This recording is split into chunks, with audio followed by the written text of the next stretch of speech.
Okay, good morning. And remember, if you want your attendance counted, you can scan the QR code that's on the screen for you. I also put the link in the chat pod. All right, so good morning and welcome to the Employability Skills Series, where we explore the top skills employers are looking for in candidates. Each week, we will cover a different topic with thoughts and insights from professionals in a variety of industries.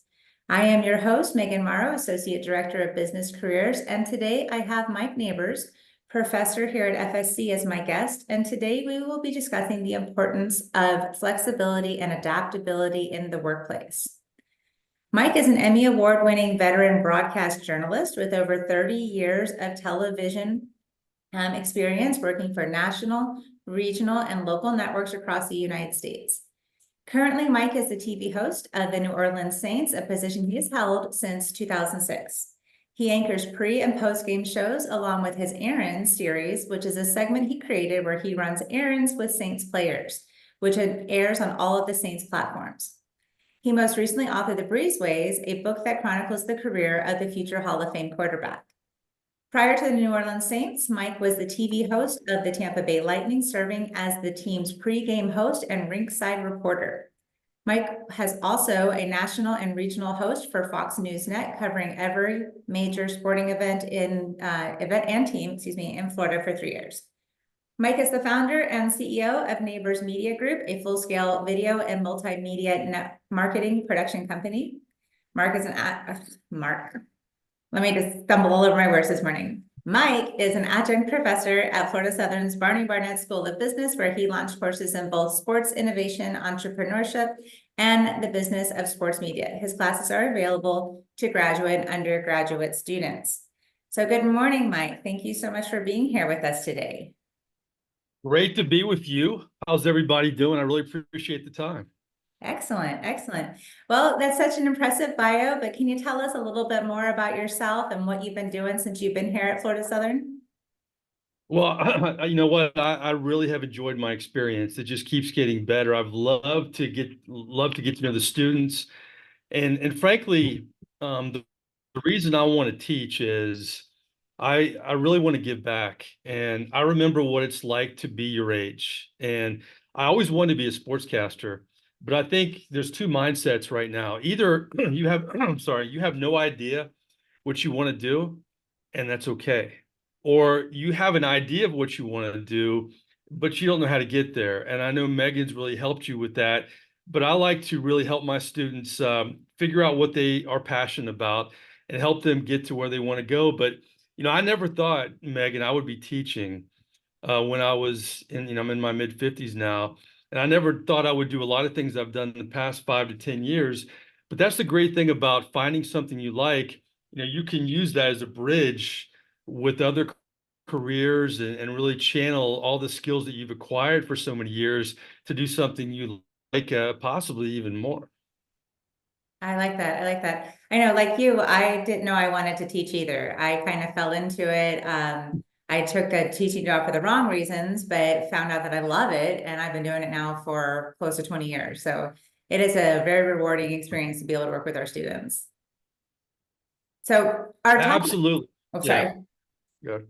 No, go ahead. Go ahead. Sorry. Yeah, relationships are key in life, and I've loved seeing students I had 3 years ago get internships, get jobs, be success. I want to be 80 years old and hear that my students are doing this or that, and that's a big reason why I do this too. Yeah, it is. Yeah, very rewarding. Okay, so Mike, we're talking today, our topic is about being flexible and adaptable. What does that even mean, and why is that important in the workplace? Well, I think you're more marketable if you have obviously added to your skill set and created options. I know in the TV world, if you're just a reporter and you can't produce or you can't host, you're not as an attractive candidate as most people. I know the most successful people in media and really in life are those who are always trying to evolve and adapt and get better in whatever line of work you're doing. You have a zest for what you do, so you want to keep adding to your menu, so to speak, right? And the more you add to your personal menu, the more marketable you're going to be. And frankly, if something in your line of work is outdated or changes, you have other options moving forward. So I think it's always good. Sorry, I'm losing my voice today. To learn and to add to your menu, so to speak, because it makes your life more fun because you're learning and you're maybe doing something again you never thought you would enjoy. But don't be scared to try new things. Even if you have a job you love, maybe there's a portion of that job where you're introduced to a different skill or a different opportunity. Never shy away from that because it's only going to make you better and more marketable moving forward. I think that's really powerful to understand that, to not be so rigid and to be able to kind of, flow with it. I was just meeting with a student yesterday and she was saying how she didn't know, what she wanted to do. And she was kind of nervous and like, I should figure this out by now. And we were having this exact same conversation. Like you might find something that you love that you didn't even know you loved. So be open, be flexible, take some classes, be open-minded, that kind of thing, but also to be adaptable, when things do change, be able to shift and be okay with that and shift your plan. Because I know that you've And talked. there's a word. Yeah, absolutely.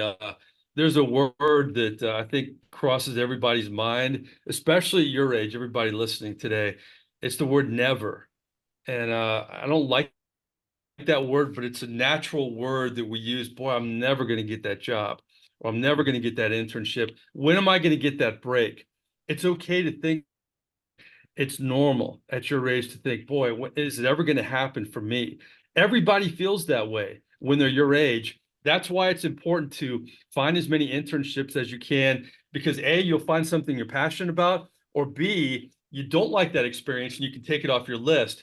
So try to remove the word never. And by doing it, you internalize, you add to your skill set, you create more options, and that will push you further and further away from the, because I hear students all the time, boy, I'm doing all the right things. I'm studying as hard as I can. I'm trying to do this internship. I'm meeting people. I don't feel like it's ever going to work out for me. Well, closer to where you want to be and further away from where never if you create more for yourself. She talked about my experience. When I started a production company back in 2009, it was just sports related. And then I met someone who ran a nonprofit and I started working with nonprofits. That became the nucleus of my business. I mean, we ended up representing over 30 nonprofits, and I was doing things I never would do, and we were really helping a lot of people. It was really a rewarding experience in so many ways. So don't be afraid to evolve and adapt and push the boundaries a little bit. I mean, there's so many here. We all get scared of doing things, whether it's speaking in front of class or maybe, a subject matter, a course that we take. Boy, I'm scared to take this class. It's okay to feel that way. But when you overcome things that you're scared of, you get more confident, right? The first time you're nervous, but you do well. Boy, I want to do it again. It's almost like a ride at the fair, a roller coaster, and then I rode it. I want to ride it again. Have that mindset that it's okay to be scared. It's okay to think that it's never going to happen for me. Everybody feels that way. They just show it differently. So I always like to teach. I feel like there are a lot of students who wonder, am I the only person that feels this way right now? And trust me, you're not. No, no, that's so true. I tell students all the time, like, be brave, ask the question, because I promise you, if you have a question, there's somebody sitting in this room that has that exact same question that is just afraid to ask. So for the benefit of the whole class, go ahead and ask. There's no stupid question. You're not going to look stupid just because you didn't know something, and it's going to benefit everybody else. But to be brave, like you said, and kind of face that fear. But it's funny you said roller coasters, because I did go to the state fair with my children this past weekend and immediately was regretting my life choices. I mean, first of all, it was We're freezing. all scared of something, right? We're all scared of something. Oh, in my younger years, I was like, flip me upside down. I couldn't go fast enough, couldn't be high enough, And now I'm like, oh my God, we are so high up. And my kid's like, it's just a Ferris wheel. Like, I'm like, no, we're gonna die.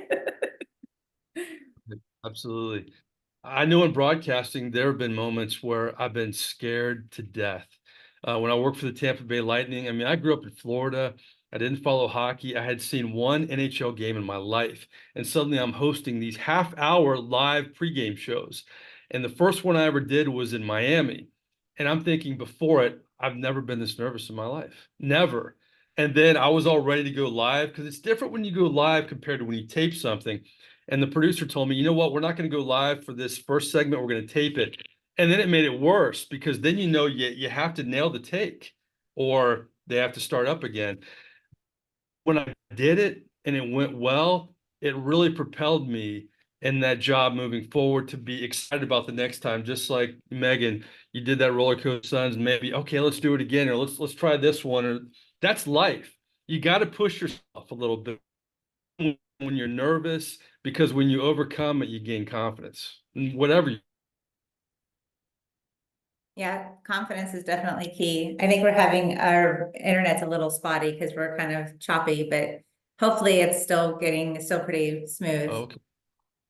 But I know it's just I can hear I'm you over good. here Yeah. in Rogers, so it's a little bit spotty. But so Okay. can you tell us about a time, maybe like in any either role here or when you were doing broadcasting, when maybe either you or maybe somebody that you were working with like that wasn't flexible or adaptable, and maybe like how that kind of like hurt the forward progress? Yeah, I've had several examples like that. I actually had somebody who was very tough on me at a young age. I was a sports anchor in Tallahassee, and he had a completely different style than mine. I like to do really creative, kind of off the wall sportscasts, and he didn't really like what I did. But I think when you're in a situation like that, you have to be very careful of not burning a bridge, and you try to work with whomever you're working with, but also, back to finding your right career, finding a job in that situation, you try to, possibly find another situation, but make the best of your situation while you're there. Because I just kind of put my head down and still worked, and I knew my style wasn't meshing with my boss's style, and I had to change my style a little bit, which was hard. But then I got out of there, and I ended up getting hired by the competitor. Then I got a job in a bigger market, and I never burned a bridge there. So you don't want to burn a bridge because, frankly, in a lot of the jobs that we're talking about, and really any career, is you just want to always take the high road, and remember your name means something. You don't want people saying you have a bad attitude or you're a complainer. You just put your head down and work, and then try to find another opportunity. Because frankly, no matter where you are in life, if you're in a bad situation, the best time to find a job is when you have a job. You want to like walk away just because it's a bad situation and hurt yourself. You put your head down, you keep working, and you try to find something better. But in the meantime, don't burn a bridge. I think that's really important to understand. Instead of waiting until you're out of a job, you hated your job so much, you end up quitting. And then if you're in that position, you're going to end up just taking anything to come along because you just need to pay the bills. But to make sure that you have that next step lined up. But it is very important, students, to never burn a bridge. You never know who is going to know who down the line. Your name could come up, or you can't put something on your resume because it's a bad experience or something like that. And every experience should be something that's adding to your future, adding to your marketable skills. And if you burn a bridge by either quitting or having a nasty fallout with your superior or something like that, that could potentially follow you. You want to always be able to have a good name, a clear conscience, good reputation, so that you can always lean back on these people. Like, it didn't work out here, but could you write me a letter of recommendation, or would you be a good reference for me? Or somebody's like, hey, I worked with this person several years ago, I think they'd be a good fit, even though this particular opportunity was not a good fit. I think that's really important to understand that. Yeah, you don't want to let them bring you down. Don't you hear this all the time, even growing up when you're young in elementary school. Don't stoop to their level. Take the high road a little bit. That's not always easy. I mean, Megan and I can talk about these things. It's not always easy, but just remember the word never again. It's not forever and ever. It's not Neverland. That time in your life, and that may happen when you're in your mid-20s, maybe in your mid-30s or 40s. I mean, you have to be confident that you can get to a better place. This is not never. It's not forever. You just got to do the best you can till you get there. I like that. I want to share a story with you, a time that I had to be incredibly flexible and adaptable. I was teaching at high school, and I kind of worked my way through the different subject areas that I didn't want to teach, but, you know, kind of paying your dues. And I finally was teaching AP psychology, and this was my baby. And I was so in love with it. I loved going to work every day. And it's hard enough to teach high school, you know, with students who don't want to be there and kind of all the politics and everything. But this was like my happy place. And then my principal came to me and she's like, hey, you're no longer going to teach AP psychology. You're now going to come over to this leadership academy. We're going to build this thing. And I didn't want to do it. I mean, I was like digging my heels in. I'm like, I don't want to do this. I was even like emotional. I'd gone to the department chair and he even kind of fought for me. He's like, no, she's really good at this subject. Don't take her out. And I just didn't want to. I thought, I'm going to leave. I'm going to transfer schools. I just can't do this. This is not what I want. I'm a grown woman and I shouldn't have to do things I don't want to do. And then, but I was like, you know what? Let me just give it a chance. So I kind of took a deep breath. I was like, let me be open-minded. Let me just see what they have to say about this.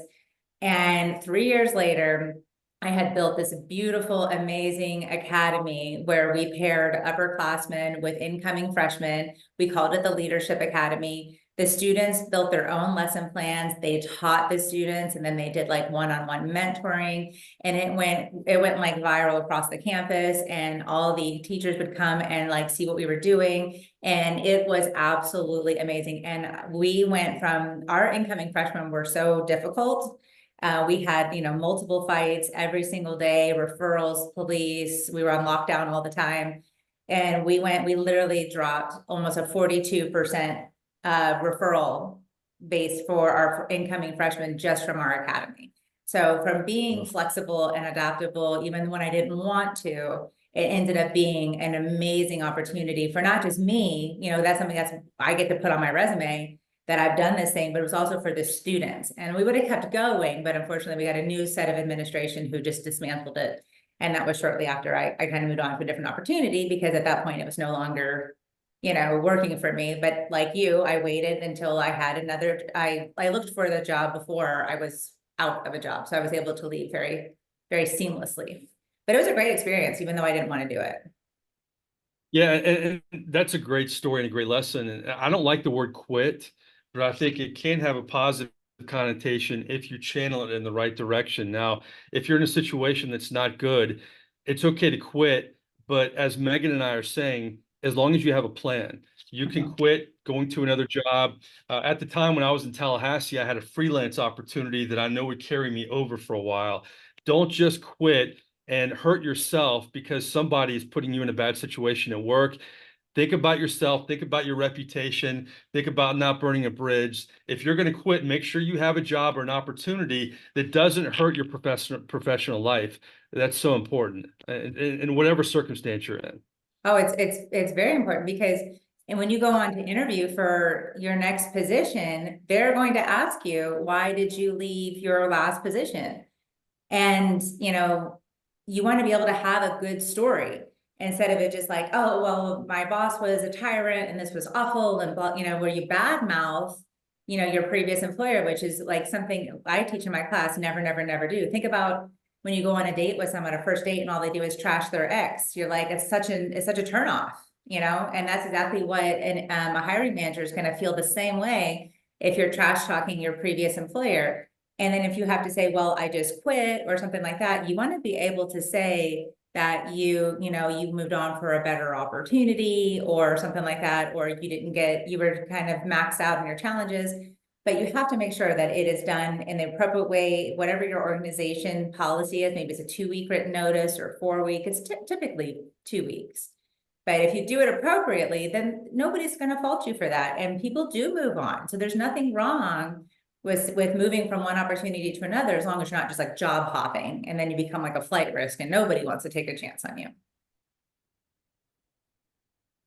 When you evolve and adapt, think about this, whatever new situation you're going to, and you gave some great examples there.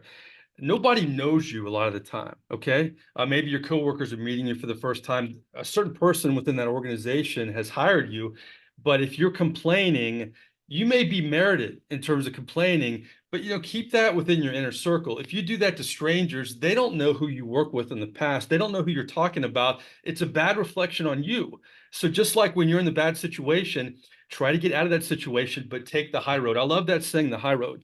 And don't take that bad situation into your new one, because you want to start over, right? And you don't want to have the first impression be, as Megan alluded to, somebody who's a complainer, somebody who's going to be hard to work with, because you're not. You're just coming from a situation that's difficult. But when you're evolving, you're adapting, and you want a new start in your job, you want a clean slate, you want people to think, you know what, I can't wait to work with that person. I can't wait to create this project with them. So don't take what you had in the old situation to your new one. No, that's good that you say that. Leave it there, be done with it, adapt to your new Right. circumstance, because your new boss isn't your old boss. I'm not big on cliches, but I do like the saying, like, if you don't, fix, your past or whatever, then you'll bleed kind of all over your future. You have to let it go. Whatever that situation was, 100% give it all when you're there, but don't have false loyalty. If it's not a good fit for you, you and your supervisor don't have a good fit, or the job isn't just what you wanted it to be, give it your all while you're there, but then move on, and move on appropriately, so that, like you were saying, don't burn bridges, take the high road, even if your boss was a tyrant. Cause I have some tyrant boss stories. I'm sure you do too. But that's not something I'm going to share in a job interview, or even with my new colleagues and coworkers, because they don't know. Like you said, they don't know. All they know is me, and they're like, oh, you kind of sound like you're the problem. So definitely adapt to your new circumstances and be flexible with, with the new changes when you come into new opportunities. Yeah, I mean, you want a new slate, right? You want to be happy. So don't bring your unhappiness into your new happiness. Look forward to the new start and move forward. And also, when you evolve and adapt, you may have been in a situation, and maybe, your students listening, maybe you had a coach in high school, or maybe you had a certain group in high school. There was a bad situation, but you have confidence in yourself and your abilities moving forward. Know that those people who hired you have confidence in you too. So embrace that confidence, embrace that new situation, and leave the bad stuff behind. I like that a lot. I like that a lot. So do you have any advice for our students who are maybe looking to continue to develop this skill and kind of make it one of their top employability skills? Yeah, you know what? I think about this a lot. I kind of mentioned it early on. I was lucky that I knew I wanted to be a sportscaster, but I think it's okay again to know that, I don't know what I want to do, but this is the time right now to try to figure it out. That's why everything that Megan's talking about is so important right now. Maximize your experience right now. Get on LinkedIn, meet as many people as you can, because the skills that you attain now is going to enable you to get to where everybody needs to be in a career that they like. So many people, I'm not going to say hate their jobs, but they're not passionate about their jobs. I'm a big proponent of, I call it TGIT in my classes. I'm not a fan of Case of the Mondays or Hump Day or TGIF. Let's count down to the weekend. I'm not saying every day is going to be great. I don't live in fantasy land, but have a career where you're not counting down to Friday, where you're sometimes looking forward to Monday. Like, I had a guest speaker in one of my classes today. I couldn't wait to get to work today. Find a career where some days you can't wait to get to work because you're working on a project that you're passionate about. You love the people that you work with. Put yourself in position to succeed, and understand it's okay if that changes down the road, and understand it's okay if you don't know what you want to do, but now is the time to figure it out. That's why it's a magical time in your life, because you have so many options. You have so many opportunities to meet people and to intern. Make the most of it right now. No, that's awesome, because I'm like you, I love coming here. When I have to work Mondays, I'm here from 8 a.m. to 8 p.m. It's not something I dread. It's not like, oh my God, I hate this. I don't want to be away from my children, 12 hours a day, every day. No, but I love what I do. So it doesn't feel like work. And so it's find out what you are passionate about. Like they say, if you can find out what you love and what you're passionate about, and then find a way to make a living on that, then you'll never really truly work. It's not, I mean, work is such a negative word. People think, I have to go to work. Because I hear that too, Mike. I hear so many people, they hate their job. They can't wait for the weekend. They get like 1 week vacation. I'm scrambling to use my vacation time because I don't need it. Like I don't, I don't feel like I need to take all these days off because I really truly enjoy what I do. And every day is something different. I'm either teaching or I'm making, doing appointments, or we're doing events, or we're doing, the call like this. And so for me, having that flexibility in my schedule to basically do whatever I want, that's going to benefit our students, is really important to me. So students, when you're looking at jobs, and it's not just the salary, it's not just the company or the tasks that you'll be doing, there's a whole lot that you need to consider when you start getting offers. Is there a flexible schedule? Is there a commute? What is the work-life balance like? What is the workplace culture like?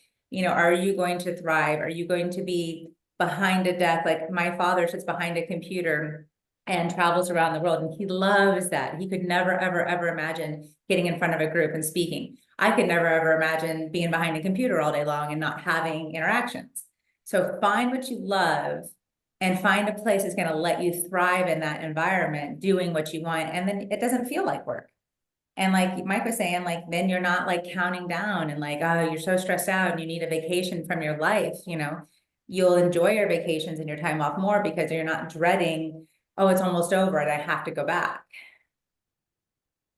And I'll say this, push yourself to, past boundaries you never thought you could go, but also don't be hard on yourself. I grew up in a family of attorneys, and I frankly never wanted to be an attorney, and that's okay if you want to be an attorney, obviously, but sportscasters, they don't make as much money as attorneys early on. And I never really worried about that because I knew what I wanted to do. But when you look at maybe some of your peers and they're making more money than you in a job, look inside of you and say, you know what? I'm doing something I love. The money will come because I love it and I'm good at it. And because of that, people are going to hire me and they're going to promote me. So push yourself, but don't be hard on yourself. And don't worry about all the noise around you. Some people are going to talk about how much money they make and all that. You do what's good for you, because if you like it and you're passionate about it, you're going to get good at it, and people are going to take notice and you're going to make more money. The money will come. Just take care of the passion. Make sure that you love the craft and what you do, and the rest will take care of itself. I love it. Mike, thank you so much for sharing your thoughts on this topic. I can tell that you're passionate about what you do and passionate about our students, for all the, not just the classes that you teach, but all the other extra stuff with your guest speakers and your huddle ups and everything. So it's clear. It's clear that you love what you do. It really, really is. And that's awesome. So, and thank you again for coming on the call today and spending some of your morning with us. And students, thank you for joining us. As always, if you have any questions or you want more information, please feel free to reach out to myself or to Professor Neighbors. And if you want your attendance counted, please make sure that you do scan the QR code or click the link in the chat pod. So that's it for today, everybody. Thank you so much for joining us, and we will see you next time. See you later.